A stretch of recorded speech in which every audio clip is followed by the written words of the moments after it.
This is the day the number crunchers crunch, searching for truth amid the Treasury stats. Question: how much do poorer families stand to lose despite George Osborne's U-turn? Answer: well, the maths are quite simple, really. What we know is that the Treasury themselves are actually banking a saving from this move of about £3.5 billion. So the fact that £3.5 billion is being taken off 3 million people implies that that's about a £1,000 cut.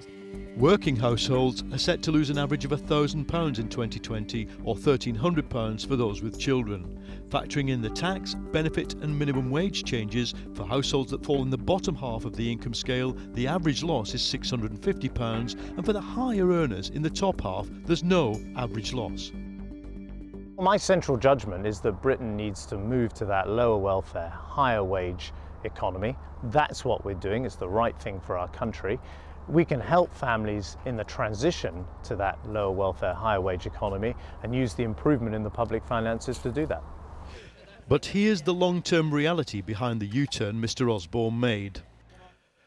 Before yesterday, the move to universal credit plus benefit changes already announced left experts predicting this: negative impacts on over half the population, with all the pain at the left-hand side of the graph, the poorest 20%.